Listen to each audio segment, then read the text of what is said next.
खुदावंद यीशु मसीह के इंतहाई मोहतरम, मुकद्दम और मोतबर नाम के वसीला से आप सबको सलाम पहुँचे।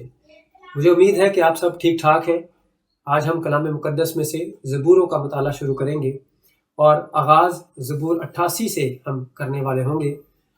मगर ज़बूर 88 पढ़ने से पहले मैं आपको पस मंज़र के तौर पर बताना चाहता हूँ कि बाइबल ऐसे हवाला जात का बयान क्यों करती है जो अभी हम थोड़ी देर में पढ़ने जा रहे हैं।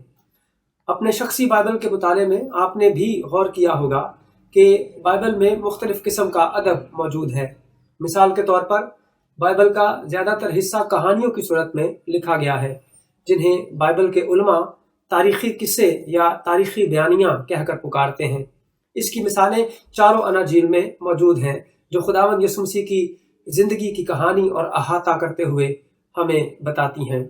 हमें इस्राएली कौम के मुतालिक यशवा की किताब बताती है कि वो किस तरह मुल्क कनान में पहुँचे, और सैमुएल और सलातीन की कुतुब हमें इस्राएली बादशाहों की सल्तनत के मुतालिक बताती हुई दिखाई देती हैं। इस तरह का तर्ज तहरीर बहुत अहम है, क्योंकि ये जगह, दौर और वजूहात को समझने में मदद करता है, क्योंकि खुदा और उसके लोगों ने इस तरह अमल किया जिसका जिक्र इन तहरीरों में किया गया है। इसके ज़रिए से हमें कौमों के नाम, लोगों के नाम और जगहों के नाम के मुतालिक भी इशारे मिलते हैं, जिनके ज़रिए से उलमा तारीख़ में वापस जाकर बाइबल के बयानों की तस्दीक कर पाते हैं। बाइबल में ऐसे हिस्से भी मौजूद हैं जो तालीम पर मुश्तमिल हैं। उलमा इन हिस्सों को तालीमात या हिदायत का हिस्सा कहकर मुखातिब करते हैं। इस किस्म की तहरीरों की मिसाल अहबार की किताब है, जिसमें शरीयत का तफसीली बयान और वजाहत की गई है, जो खुदा ने मूसा को दी थी। और फिर पौलुस के खतूत हमें खुदा, निजात और गुनाह के मुतालिक बताते हैं। ये तहरीरें हमें वाज़ेह तौर पर बताती हैं कि खुदा हमसे किस तरह की ज़िंदगी गुजारने की तवक्को करता है, और ये चाहता है कि हम कब, कैसे और क्यों जैसी तफसीलात पर तवज्जो किए बगैर खुदा की तवक्को पर पूरा उतरें। ये हिदायत बहुत ही सादा मगर बहुत वाज़ेह हैं। मुकाशफा की किताब की तरह बाइबल में नबूवती तहरीरें भी मौजूद हैं, जिसका मुताला हमने पिछले हफ्ते किया था। और पुराने अहदनामे में यसाया और ज़िक्रिया जैसी कुतुब भी नबूवती तहरीरों की मिसालें हैं। बाज़ औक़ात इनको पढ़ना और समझना बहुत मुश्किल होता है, क्योंकि ये माजी और मुस्तकबिल के वाक़यात का जिक्र करते हुए अलामती और तशबीही ज़ुबान इस्तेमाल करती हैं। कलाम के ये हिस्से भी बहुत अहम हैं, क्योंकि ये हमें माजी में खुदा के कामों को समझने, हाल में इसकी मर्जी को जानने और मुस्तकबिल के वाक़यात को समझने में इंतहाई मददगार साबित होते हैं। ये हमें याद दिलाते हैं कि खुदा एक मंसूबा रखता है। फिर बाइबल की किताबों में एक और हिस्सा, जिसे हम शायराना तहरीरें कहते हैं, शायराना तहरीरों पर यह हिस्सा जो है ये मुश्तमिल है, जिनमें मुख्तसर कहानियां भी दर्ज हैं। ज़बूर, इमसाल, अय्यूब की किताबें इसकी वाज़ेह मिसालें हैं। बाज़ औक़ात हम उलमा इन किताबों को हिकमती अदब कहकर मुखातिब करते हैं। यसू के अयाम में ये किताबें इब्रानी बाइबल का वो हिस्सा थीं जिन्हें सहाइफ कहा जाता था। इनमें रूत, आस्तर और नहमिया की कुतुब भी शामिल थीं। इन शायरी की किताबों और सहाइफ की तवज्जो का मरकज इस बात पर था कि लोगों का तजर्बा खुदा के साथ कैसा रहा, उन्होंने क्या महसूस किया, उन्होंने क्या अमल किया और किस तरह वो जिंदगी की दुश्वारियों में भी साबित कदम रहे। बाइबल की मुख्तलिफ अदबी तहरीरों का मकसद सिर्फ एक ही है कि हमें खुदा के करीब लाया जाए, लेकिन हर किस्म की तहरीर हमें खुदा से मुख्तलिफ तरीके से मुंसलिक करती हुई दिखाई देती है। खुदा हमें जानता है कि हम पेचीदा लोग हैं, वो जानता है कि हम उसे जानने की ख्वाहिश रखते हैं, इसलिए उसने हमें तारीखी बयान और किस्सों की सूरत में नबूवती तहरीरें इनायत फरमाई। खुदा ये भी जानता है कि हम बाज़ औक़ात सिर्फ सोचना और अमल करना चाहते हैं, इसलिए उसने हमें तालीमी हिस्से भी दिए जो कि बहुत ही सादा मगर बहुत वाज़ेह हैं और हमें गलत और सही का फर्क बताते हैं। खुदा ये भी जानता है कि बाज़ औक़ात जिंदगी बहुत ही बेतरतीब हो जाया करती है और हमारे जज्बात बिखर जाया करते हैं। हालात हमारे मंसूबे के तहत नहीं चलते, इसलिए सिर्फ तालीम और नबूवत काफी नहीं, वो हमारे जज्बात के साथ भी मुंसलिक होना चाहता है। इसलिए खुदा ने शायरी की किताबें दी और लोगों की कहानियां दर्ज कराईं। ऐसे लोग जो मेरी और आपकी तरह थे, एक दूसरे के साथ ताल्लुक रखते थे ताकि मुश्किल औकात में हौसला अफजाई पा सकें और हम याद रखें कि हम दुख और तकलीफ में अकेले नहीं हैं। आपको ये जानकर ताज्जुब होगा कि बाइबल में दर्ज ये कहानियां और शायरी हमेशा मस्बत और पुरमसरत नहीं होती। अगरचे बाज़ औक़ात मस्बत और पुरमसरत वाक़यात भी दर्ज हैं, मगर अक्सर औक़ात बाइबल में दर्ज ये कहानियां तकलीफ दे, अधूरी और तारीक मालूम होती हैं। ये कहानियां हमें याद दिलाती हैं कि ईमानदारों के लिए भी बाज़ औक़ात जिंदगी बहुत ही ज्यादा दुश्वार गुजार हो सकती है। अक्सर औक़ात मसीही होते हुए इस खुद फरेबी का शिकार हो जाना बहुत आसान है कि हम अपने आप को वो दिखाएं जो हम नहीं हैं, यानी मजबूत दिखाएं और अपने आप को ईमान से भरपूर दिखाएं। हम अपनी कमजोरियों और खौफ को कई बार छुपाना चाहते हैं। हम अपनी जद्दोजहद और शक व शुबहात पर को भी छुपाने की कोशिश करते हैं, जबकि हमारे दिल अंदर से खौफ से भरे हुए होते हैं और बेयकीनी का शिकार होते हैं। ऐसा हमेशा तो नहीं होता, लेकिन अगर हम ईमानदारी से देखें तो मेरा ख्याल ये है और हम सब मुत्तफिक भी होंगे कि अगरचे ऐसा हमेशा तो नहीं होता, मगर ऐसा होता जरूर है। आज हम मिलकर ज़बूर 88 पढ़ेंगे, जिसे बाइबल का तारीक तरीन और अफसुर्दा तरीन ज़बूर तस्वुर किया जाता है। और जब हम इस ज़बूर को पढ़ें तो मैं चाहता हूं कि आप बहुत तवज्जो के साथ देखें कि किस तरह हेमान ने, जो इस ज़बूर का मुसन्निफ है, अपने आप को खुदा के सामने पेश किया। हेमान सैमुएल का पोता था और वो साउल बादशाह और दाऊद बादशाह को मसा करने वाला शख्स था। हेमान इसराइली परस्तारों की रहबरी और रहनुमाई किया करता था और तकरीबन 300 मौसीकारों का वो रहबर यानी लीडर था। बाइबल मुकद्दस उसे नेमत याफ्ता और काबिल मौसीकार के तौर पर पेश करती है और ये बताती है कि वो अपने तर्ज जिंदगी में बहुत ही दानिशमंद शख्स था। बुलंद खानदानी पस मंजर रखने, खुदा से मसाशुदा होने और परस्तारों का रहबर होने के बावजूद हेमान मुश्किल औकात में से गुजरा। हेमान ऐसा शख्स था जिसके मुतालिक आप सोच भी नहीं सकते कि वो इस कदर अफसुर्दा ज़बूर लिखेगा, लेकिन हकीकत ये है कि उसने ये अफसुर्दा तरीन ज़बूर लिखा है। जब हम इस ज़बूर को पढ़ते हैं तो हमें कुछ असबाक यहां सीखने को मिलते हैं।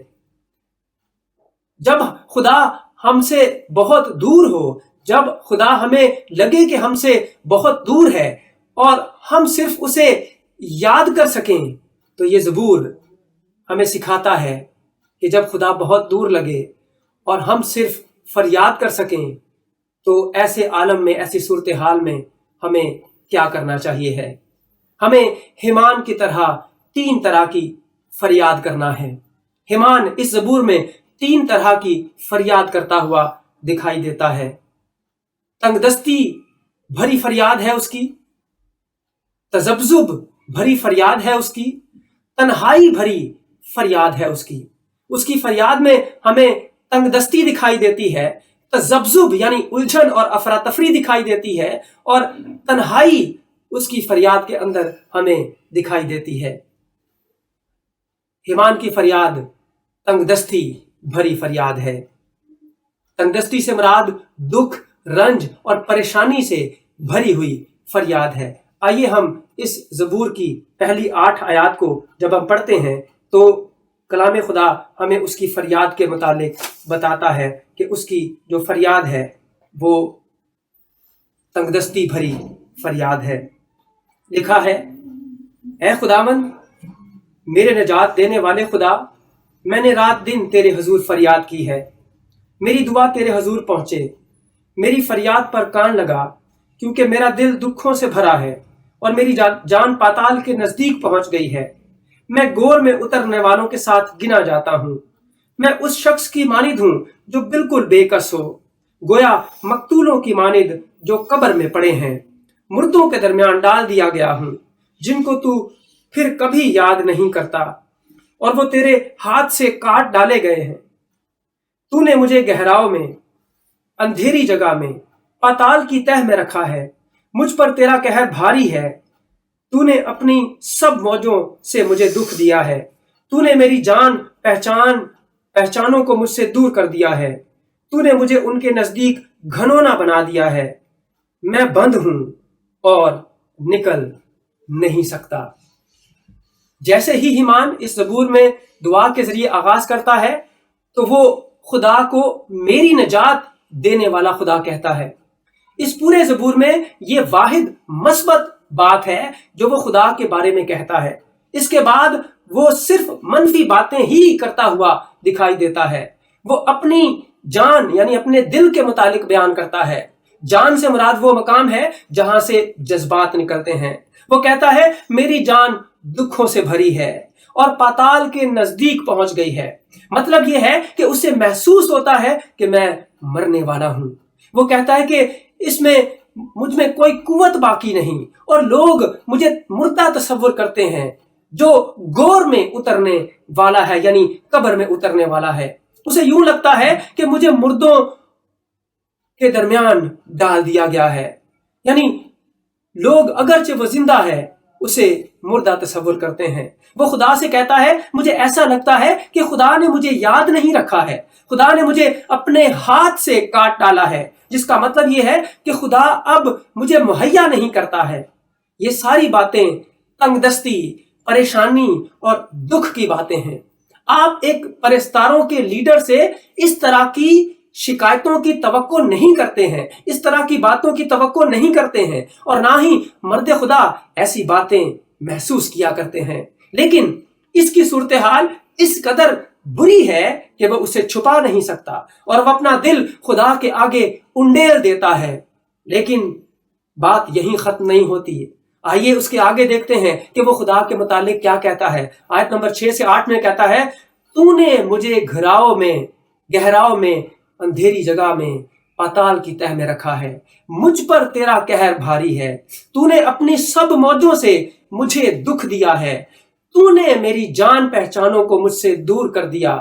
तूने मुझे उनके नजदीक घिनौना बना दिया। मैं बंद हूं और निकल नहीं सकता। पहली 5 आयत में हेमान अपने एहसासात और अमाल पर बात करता है, मगर अब आयत नंबर 6 से उसकी तवज्जो का मरकज खुदा है। वो खुदा के मुतालिक क्या सोचता है। जो आयत हमने पढ़ी है इनमें 6 मरतबा वो खुदा से बात करते हुए तू का लफ्ज इस्तेमाल करता और बताता है कि खुदा ने उसके साथ क्या क्या किया है। वो कहता है, ऐ खुदा, तूने मुझे पाताल की तह में रखा है। मैं तेरे कहर और तेरे दुख का तजर्बा कर रहा हूं। तूने मेरे दोस्त मुझसे छीन लिए हैं और तेरी ही वजह से मैं उनके नजदीक घिनौना बन गया हूं। जिसका मतलब यह है कि वो मुझे नापाक तस्वुर करते हैं। यहूदी शरीयत में अगर आपका सामना या राब्ता किसी नापाक शख्स से हो जाता तो इसका मतलब यह होता कि आप खुदा के पास नहीं जा सकते थे। ईमान ये कह रहा है कि लोग ये सोचते हैं कि अगर वो मेरे नजदीक आएंगे तो खुदा उन्हें लानत देगा। हिमान कहता है, ऐ खुदा, तेरी ही वजह से मैं मुसीबत का शिकार हुआ हूं और बाहर नहीं निकल सकता। हिमान खुदा से शिकायत करता है। वो दुखों और तकलीफों से भी तंग आ चुका है और अपनी तमाम तर मुश्किलात का इल्जाम खुदा पर थोपता है। क्या आपने कभी ऐसा महसूस किया है? क्या आपको कभी ऐसा लगा है कि खुदा आपकी जिंदगी के साथ बेइंसाफी कर रहा है या उसकी बरकत आपके साथ नहीं है?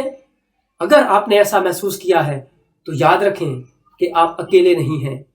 हिमान भी इन एहसासात और तजर्बात में से गुजरा। हिमान की जो फरियाद थी ये तंगदस्ती भरी फरियाद थी, और दूसरे नंबर पर हिमान की फरियाद तजब्जुब भरी फरियाद थी। यानी तजब्जुब से मुराद है उलझन और अफरा तफरी भरी उसकी जो थी वो फरियाद थी। आइए अब देखते हैं कि किस तरह अपनी उलझन में हिमान खुदा से फरियाद करते हुए उसके कामों को समझने और समझाने की कोशिश करते हुए दलीलें देता है। आयत नंबर 9 से 12 में वो यूं कहता है, मेरी आंख धुंध से धुंधला चली। ऐ खुदावंद, मैंने हर रोज तुझसे दुआ की है, मैंने अपने हाथ तेरी तरफ फैलाए हैं। क्या तू मुर्दों को इजाब दिखाएगा? क्या वो जो मर गए हैं उठकर तेरी तारीफ करेंगे? क्या तेरी शफकत का चर्चा गोर में होगा, या तेरी वफादारी का जहन्नुम में? क्या तेरे अजायब को अंधेरे में पहचानेंगे और तेरी सदाकत को फरामोशी की सरजमीन में? हेमान ने खुदा से 6 सवाल पूछे थे, जिनका मुद्दा बुनियादी तौर पर एक ही था, और वो ये था कि ऐ खुदा, अगर मैं मर जाऊं तो मैं किस काम का हूं? अगर तू मुझे मरने दे तो लोगों को कैसे पता चलेगा कि तू वफादार खुदा है? अगर मैं मर जाऊं तो लोग कैसे जानेंगे कि तू बहुत ज्यादा मौजजाना काम करता है? हम देखते हैं कि वो किस तरह उलझन का शिकार है, और इस उलझन में वो खुदा से सवालात करता हुआ दिखाई देता है। वो कहता है कि अगर तू मुझे मरने दे तो मैं, जिसे तूने बहुत बरकत दी है, कैसे मैं प्रस्तिश में कौम की रहनुमाई करूंगा? अगर तू मुझे मरने दे तो दूसरे लोग तेरी प्रस्तिश कैसे करेंगे? यकीनन सैकड़ों साल के बाद, यीशु मसीह के मुर्दों में से जी उठने के बाद, हमें आज पता है कि खुदा मौत पर फतह पा सकता है और वो मौत को अपने जलाल के लिए इस्तेमाल कर सकता है। 2 हफ्ते पहले हमने मुताला किया था कि कैसे स्तिफनस, पतरस और पौलुस मसीह पर ईमान लाने के बाद शहीद कर दिए गए, और खुदा ने उनकी मौत के जरिए भलाई पैदा की। मगर जहन में याद रखिए कि हिमान ने मसीह के जी उठने का तजर्बा नहीं किया था। हम जो मौत के मुतालिक समझते हैं, हिमान उस वक्त नहीं समझ पाया कि मौत शिकस्त खा चुकी है। इसलिए हिमान के ताल्लुक से पौलुस की तरह तवक्को रखना नाइंसाफी है। जिस तरह पौलुस ने कहा था कि जिंदा रहना मेरे लिए मसीह है और मरना नफा, हिमान पर यह बात वाज़ेह नहीं थी। वो सिर्फ ये जानता है कि मौत एक अफसोसनाक और आखिरी हकीकत है। हिमान को यूं महसूस होता है कि मौत एक खौफनाक हादसा है और वो अपने लिए मौत नहीं चाहता। उसे ये भी बात समझ नहीं आती कि खुदा उसे क्यों मरने देना चाहता है। हिमान इस बात की उलझन में है कि खुदा क्यों उसे दुखों में से गुजरने दे रहा है। बाज़ औक़ात मैं और आप भी हिमान की तरह उलझन का शिकार हो जाते हैं। हम जब मुश्किलात में होते हैं, जब मौत सामने दिखाई देती है, तो हम तजब्जुब यानी उलझन का शिकार हो जाते हैं। तो हिमान की फरियाद तंगदस्ती की फरियाद है, हिमान की फरियाद तजब्जुब भरी फरियाद है, और फिर हिमान की फरियाद तन्हाई भरी फरियाद है। जब हम आयत नंबर 13 से 18 की तरफ आगे बढ़ते हैं तो हमें हिमान के ये अल्फाज पढ़ने को मिलते हैं। 13वीं आयत से हिमान कहता है, पर ए खुदावंद, मैंने तेरी दुहाई दी है और सुबह को मेरी दुआ तेरे हुजूर पहुंचेगी। ए खुदावंद, तू क्यों मेरी जान को तर्क करता है? तू अपना चेहरा मुझसे क्यों छुपाता है? मैं लड़कपन ही से मुसीबत ज़दा और करीबुल मौत हूँ। मैं तेरे डर के मारे हवास बाख्ता हो गया। तेरा कहरे शदीद मुझ पर आ पड़ा। तेरी दहशत ने मेरा काम तमाम कर दिया। उसने दिन भर सैलाब की तरह मेरा अहाता किया। उसने मुझे बिल्कुल घेर लिया। तूने दोस्तों अहबाब को मुझसे दूर किया और मेरे जान पहचानों को अंधेरे में डाल दिया है। क्या आपने देखा कि हिमान किस तरह से इस ज़बूर का इख्तिताम करता है? आयत नंबर 13 में आखिरी बार हिमान खुदा से कहता है कि मेरी दुआ तेरे हुजूर पहुंचेगी। लेकिन मुझे समझ नहीं आ रही कि मैं इस तरह मुसीबत ज़दा क्यों हूं। मैं दुआ कर रहा हूं लेकिन मुझे समझ नहीं आती कि तूने मुझसे अपना चेहरा आखिर क्यों छुपा लिया है। तो मुझे जवाब क्यों नहीं देता है। वो कहता है कि मैं इन मामलात में लड़कपन ही से गुजर रहा हूं। तूने मुझे रिहाई क्यों नहीं बख्शी है। मुझे यूं लग रहा है कि मैं अपनी मुश्किलात में डूबता चला जा रहा हूं।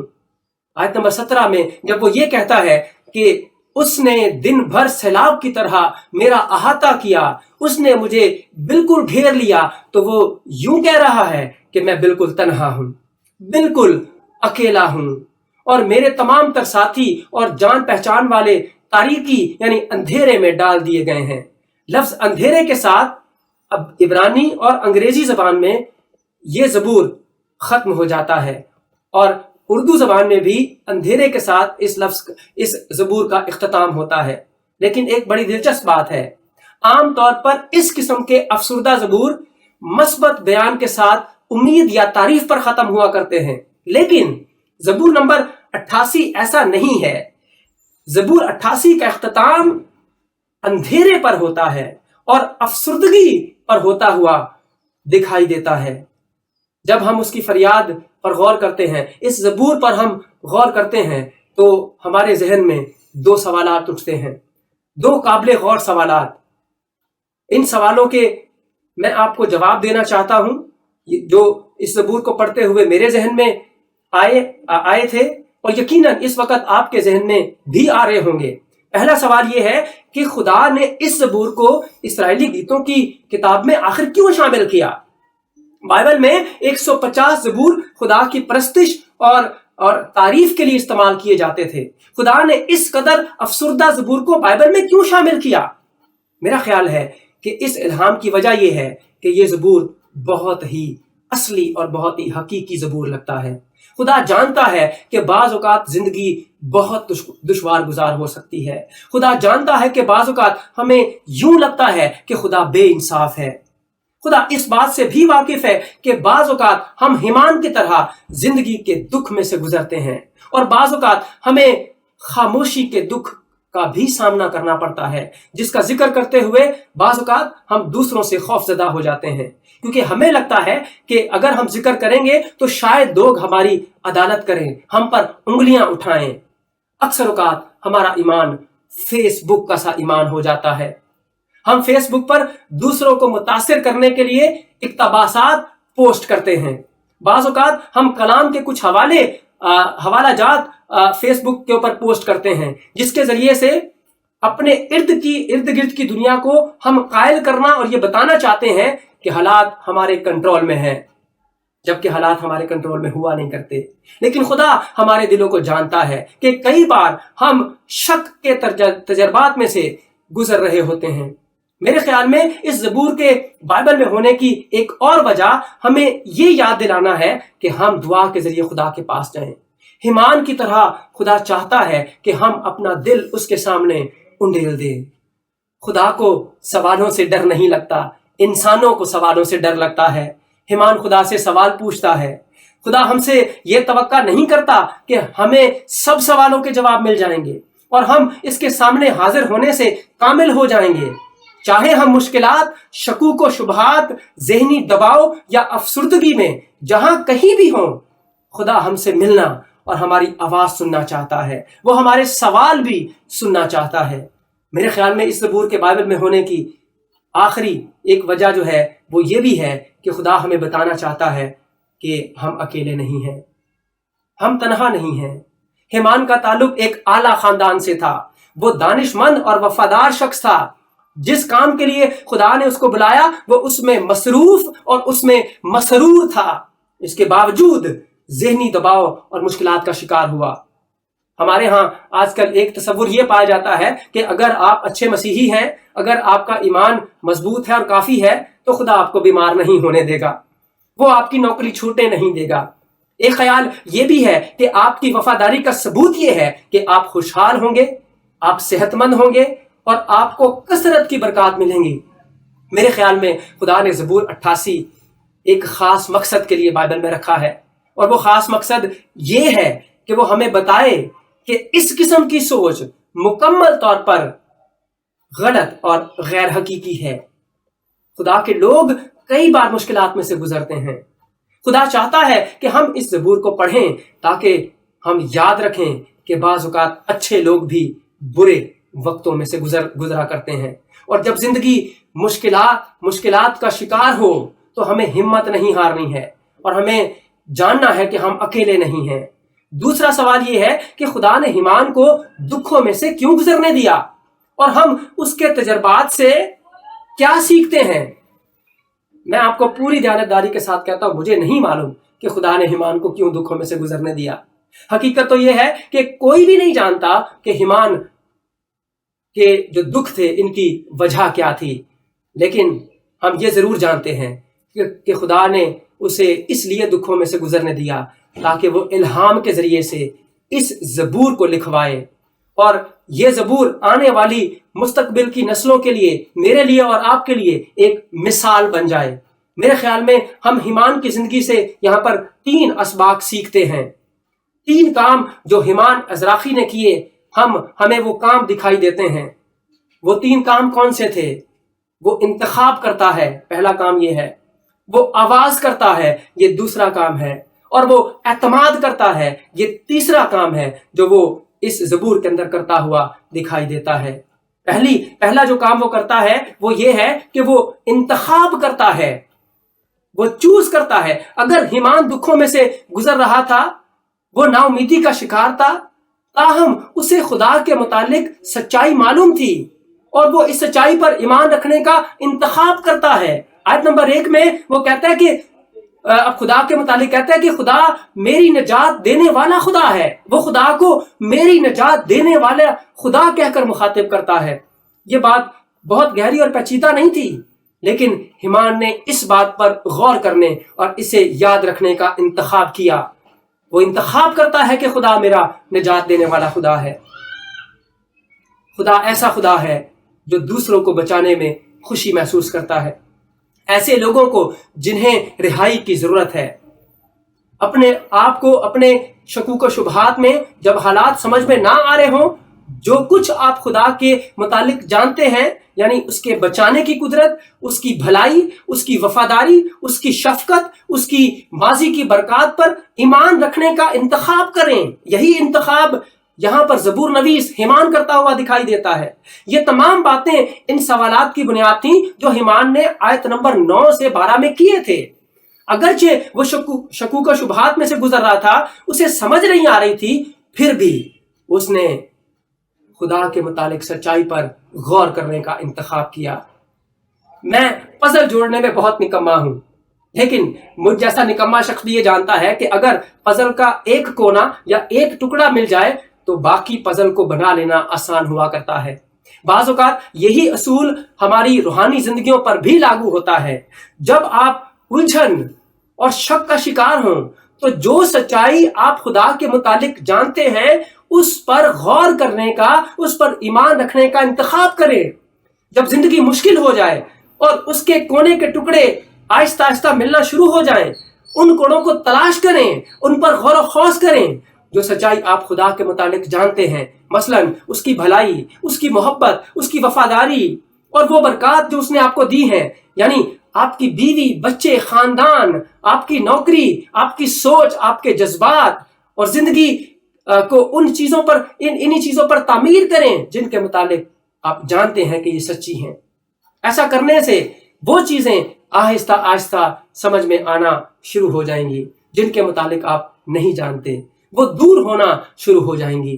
خدا کے متعلق سچائی کو یاد رکھنے سے آپ کو اپنے حالات کی سچائی بھی سمجھ میں آ جائے گی۔ تو ہیمان کیا کام کرتا ہے؟ وہ انتخاب کرتا ہے خدا کے متعلق سچائی پر ایمان رکھنے کا۔ پھر نہ صرف یہ کہ وہ انتخاب کرتا ہے، وہ آواز کرتا ہے، یعنی وہ خدا کو پکارتا ہے، وہ فریاد کرتا ہے، وہ دہائی دیتا ہے، وہ دعا کرتا ہے۔ ہیمان ہمیں سکھاتا ہے کہ ہم خدا کو پکارنا نہ چھوڑیں۔ ہیمان خدا کے لیے کچھ سخت الفاظ استعمال کرتا ہے۔ میں نہیں چاہتا کہ آپ اس بات کو خدا کی بے عزتی کی اجازت سمجھیں۔ میرا نہیں خیال کہ خدا پر لعن طعن کرنا صحیح بات ہے۔ ہیمان نے ایسی حماقت نہیں کی ہے، ہمیں بھی ایسی حماقت نہیں کرنی ہے۔ اس حوالے میں اہم ترین بات جو ہم سیکھتے ہیں وہ یہ ہے کہ کچھ بھی ہو جائے ہمیں دعا کرنا کبھی نہیں چھوڑنا۔ لازمی نہیں کہ ہماری دعائیں کامل ہوں، یہ بھی ضروری نہیں کہ ہماری دعائیں خوبصورت اور خوش تقریری پر مشتمل ہوں، اور ہماری دعا میں بناوٹی پن نہیں ہونا چاہیے۔ ضروری نہیں کہ ہماری دعائیں علم الہی کے مطابق بالکل درست ہوں۔ اہم بات یہ ہے کہ کچھ بھی ہو جائے ہمیں خدا سے بات چیت کرنا بند نہیں کرنا، بلکہ ہمیں اپنی تمام فکریں، پریشانیاں، سوالات، شکوک و شبہات دعا کے ذریعے خدا کے پاس لے کر جانا ہے۔ حیمان کہتا ہے کہ میں نے رات دن تیرے حضور فریاد کی ہے۔ وہ کہتا ہے میری دعا تیرے حضور پہنچے، میری فریاد پر کان لگا۔ وہ کہتا ہے کہ میری آنکھ دکھ سے دھندلا چلی، اے خداوند میں نے ہر روز تجھ سے دعا کی ہے۔ وہ دن رات دعا کرتا ہے، وہ ہر روز دعا کرتا ہے۔ ہمیں حیمان کی طرح دعا میں فرما بردار بننے کی ضرورت ہے۔ ہمیں اس وقت بھی دعا کرنے کی ضرورت ہے جب ہمیں لگے کہ ہماری دعا سنی نہیں جا رہی۔ اگر آپ مشکلات میں سے گزر رہے ہیں، دعا کیجئے، ہمیشہ دعا کریں، بلا ناغہ دعا کریں، صبح دعا کریں، شام دعا کریں، دعا کرنے میں ہمت نہ ہاریں، کیونکہ جب آپ دعا کریں گے آپ کے حوصلے اگرچہ ٹوٹنا شروع ہوں گے لیکن وہ قائم رہیں گے۔ لیکن جس لمحہ آپ دعا کرنا چھوڑ دیں گے آپ ہار جائیں گے۔ حیمان رات دن خداوند کے حضور فریاد کرتا ہے، اگرچہ اس کی آنکھ دھندلا چکی ہے وہ پھر بھی ہر روز خداوند سے دعا کرتا ہے۔ حیمان کیا کام کرتا ہے؟ وہ انتخاب کرتا ہے، وہ آواز کرتا ہے، یعنی خدا کو پکارتا ہے۔ اور تیسری بات یہ ہے، تیسرا کام جو وہ کرتا ہے وہ یہ ہے کہ وہ اعتماد کرتا ہے۔ حیمان اپنی مشکلات میں بھی ایمان رکھتا ہے۔ میرے خیال میں سب سے اہم سبق جو ہم حیمان کی زندگی سے سیکھتے ہیں وہ یہی ہے کہ حقیقی ایمان کس طرح کا ایمان ہوتا ہے۔ جب خدا کے متعلق سچائی سمجھ نہ آ رہی ہو، آپ پھر بھی یقین رکھیں تو آپ اسے کیا کہیں گے؟ جب آپ کو دعا کا جواب نہ ملے اور آپ پھر بھی دعا کرنا نہ چھوڑیں، آپ اسے کیا کہیں گے؟ اگر آپ نا امیدی میں سے گزر رہے ہیں اور اس کے باوجود خدا کے لیے ایک زبور لکھ چھوڑیں تو آپ اسے کیا کہیں گے؟ یہ ایمان نہیں تو کیا ہے؟ یہ ایمان ہی تو ہے، خدا کے متعلق سچائی کو ماننے کا انتخاب کرنا جبکہ سچائی سمجھ میں نہ آ رہی ہو۔ یہ ایمان ہے، حقیقی ایمان جوابوں کی تلاش نہیں کرتا، نہ ہی یہ پوچھتا ہے کہ اے خدا تو کیا کر رہا ہے۔ حقیقی ایمان سب کچھ سمجھنے کا دعویٰ نہیں کرتا اور اپنے عیب نہیں چھپاتا تاکہ لوگ ہمارے متعلق اچھی رائے رکھیں۔ حقیقی ایمان وہی کرتا ہے جو حیمان نے کیا، یعنی خدا کو پکارنا اور خدا پر اس وقت بھی ایمان رکھنے کا انتخاب کرنا جب زندگی مشکلات میں سے گزر رہی ہو۔ مجھے معلوم ہے کہ آپ میں سے بعض اپنے آپ کو زبور 88 کے ساتھ زیادہ جڑا ہوا پاتے ہیں۔ آپ میں سے بعض اس وبا کے دوران بہت ہی چیلنجنگ وقت میں سے گزر رہے ہیں۔ بعض کی صورتحال میری سوچ سے بھی زیادہ بدترین ہے، مگر برائے مہربانی ایمان کا دامن نہ چھوڑیں۔ اس ایمان کو مت چھوڑیں کہ خداوند آپ کی نجات ہے۔ اس سے دعا کرنا اور اسے پکارنا نہ چھوڑیں۔ اپنے ایمان کو بگڑنے اور برباد ہونے نہ دیں۔ حیمان وہ باتیں نہیں جانتا تھا جو آج میں اور آپ جانتے ہیں۔ اس کے پاس پڑھنے اور غور کرنے کے لیے رومیو کا 8واں باب نہیں تھا جیسے میرے اور آپ کے پاس موجود ہے۔ اس کا مطلب یہ ہوا کہ اسے معلوم نہ تھا کہ اس زمانہ کے دکھ درد اس لائق نہیں کہ اس جلال کے مقابل ہو سکیں جو ہم پر ظاہر ہونے والا ہے۔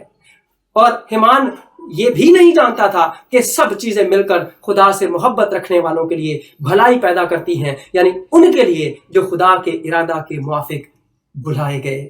وہ اس حقیقت سے بھی ناواقف تھا کہ خدا نے اپنے بیٹے کو بھی دینے سے دریغ نہ کیا بلکہ ہم سب کی خاطر اسے حوالہ کر دیا۔ حیمان یہ بھی نہیں جانتا تھا کہ زندگی کے تمام تر چیلنجز میں خدا نے ہم سے محبت کی اور ہم کو فتح سے بھی بڑھ کر غلبہ دیتا ہے۔ نہ ہی اسے اس حقیقت کا علم تھا کہ کوئی چیز بھی، یعنی ہماری بیماری اور یہاں تک کہ موت بھی ہمیں خدا کی محبت سے جدا نہیں کر سکتی ہے جو ہمارے خداوند یسوع مسیح میں ہے۔ تسلی پانے کے لیے یہ تمام تر وعدے حیمان کے پاس نہیں تھے لیکن ہمارے پاس موجود ہیں۔ اس لیے گہری تاریکی اور گہرے اندھیرے میں ہم اس قابل ہیں کہ روشنی کو دیکھ سکیں، کیونکہ خدا کے وعدے برحق اور سچے ہیں، اس کے وعدے ہاں کے ساتھ ہیں۔ آئیے ہم دعا کریں۔ نہایت ہی مہربان، محبت سے بھرے ہوئے زندہ آسمانی باپ، ہم تیرا شکر ادا کرتے ہیں तेरे कलाम की खूबसूरत सच्चाइयों के लिए, बाज़ औक़ात ऐसी सच्चाइयों के लिए जो हमारे लिए कबूल करना मुश्किल हुआ करता है, ऐसी सच्चाइयों के लिए जो बाज़ औक़ात बहुत तल्ख़ और कड़वी हुआ करती हैं, लेकिन ऐ खुदावंद तेरे कलाम में ये सच्चाइयाँ मौजूद हैं। हम तेरा शुक्र अदा करते हैं कि ऐ खुदावंद जब हम आजमाइशों, मुश्किलात, तकलीफ़ों, दुश्वारियों में से गुज़रते हैं तो हम अकेले नहीं हैं। तेरे बेटे ने फरमाया है कि मैं दुनिया के आखिर तक हमेशा तुम्हारे साथ हूँ। उसने फरमाया है कि मैं तुम्हें हरगिज़ यतीम ना छोड़ूंगा, मैं तुम्हें दूसरा मददगार दूंगा। हम तन्हा नहीं हैं, हम इन दुश्वारियों में, इन मुश्किलात में हम अकेले नहीं हैं। तेरा शुक्र हो कि तेरा रूह हमारे साथ है, तेरा बेटा हमेशा हमारे साथ है और वो हमें इन दुखों, मुसीबतों, परेशानियों में कायम रहने का फजल देता है। ऐ बाप, मैं मिन्नत करता हूँ कि आज बहुत से लोग हैं जो इस वबाई दौर में ऐ खुदावंद अपने ईमान में कमज़ोर पड़ने वाले हैं। ऐ खुदावंद तू इस ज़बूर के ज़रिए, इस पैगाम के ज़रिए ऐ खुदावंद उनके ईमानों को तक़वियत दे, ताकि वो जान सकें, वो कह सकें कि खुदावंद हमारा खुदा नजात देने वाला खुदा है।